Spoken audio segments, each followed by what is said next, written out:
Yan. So, uwi na sila. Diba? Tapos na tayo for today. Tomorrow na naman. Go fam. Uy! What's up? Go fam. Okay, so nagtatanim na tayo dito ngayon. Ayan, oh. Yun. Okay. So, ito is Sandilom. Sandilom tayo dito ngayon, tong area na to. And ito yung tinamnan natin nung NK na VIP. Ngayon ay tatamnan natin ngayon to ng nung 8282S. Okay.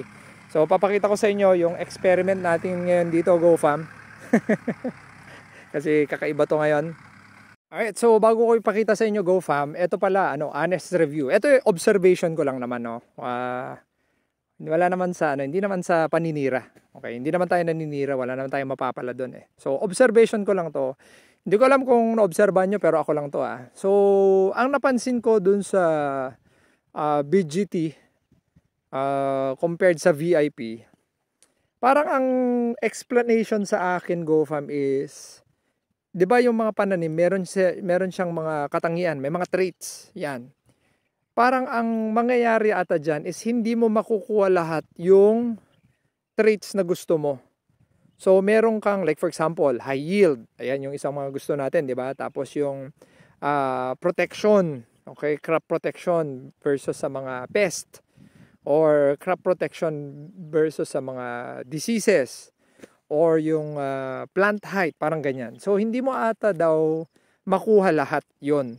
So, kunwari, high yield ka, ang mangyayari is yung mag-compromise yung crop protection mo. Or kunwari, maganda naman yung crop protection mo, yung yield mo naman mako-compromise. So, hindi ko alam kung totoo yun.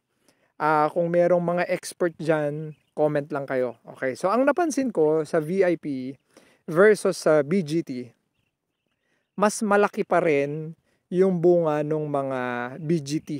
Okay, so eto, dito sa area na to, tinanim natin yung VIP. Maganda siya yung protection niya, wala akong masabi. No, pero parang na-compromise yung yield naman, mas maliit ng konti. So hindi ko alam, yun lang yung aking review doon.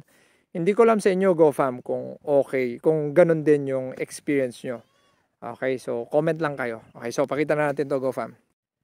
Alright, so eto na, Go Fam, yung ating gagawin dito. Okay, so kung mapapansin nyo, yung ating eras ay kakaiba. Woo! Okay. 'Di ba? So ano napansin niyo, Go Fam? Lalayo, 'di ba? Ang lalayo, 'di ba? So may mga bagay na sobrang importante na hindi dapat tinatago. 'Di ba? May mga bagay na sobrang importante na kailangan i-share. 'Yun, 'di ba? So, eto, Go Fam, gagawin natin dito, ang tawag dito is yung double row. Okay? So, kung mapapansin nyo, medyo, ayan o, ganyan siya. Magkalapit, tapos magkalayo. Lapit, kalayo. So, believe it or not, Go Fam, mas madami akong naitanim dito kesa yung dikit-dikit yung kanyang row. Okay? Yung, yan. Yung row. Ano bang row? Yung eras. O yung guhit. Yun, yung guhit. Okay. So, gusto ko kasing i-testing kung mas magiging malaki yung bunga nito. Tapos, even yung pag-apply natin ng fertilizer, hindi na mahirap kasi magkatabi. And even yung pag-i-spray natin, Go Fam, wala ka nang mababaktawan kasi nga pag dito ka dapat pupwesto, tapos matatamaan mo na yung apat na yan. Okay? And even pag nagpa-reaper tayo, sakto yung apat. Boom.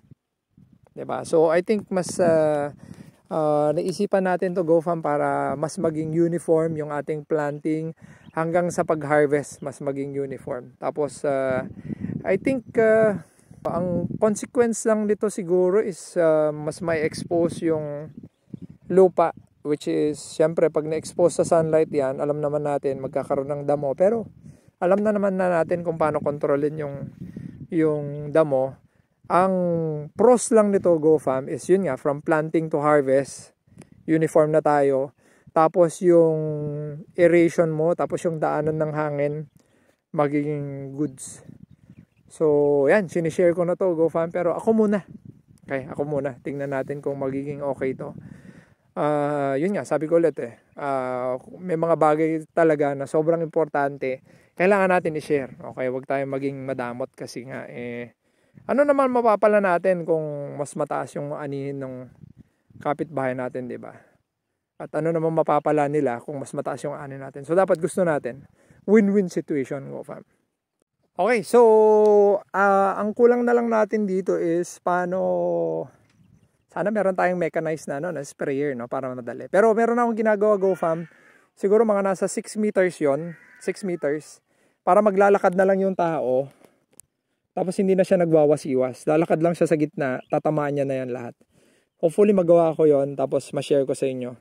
Para mas madali yung pag-i-spray, GoFam, di ba?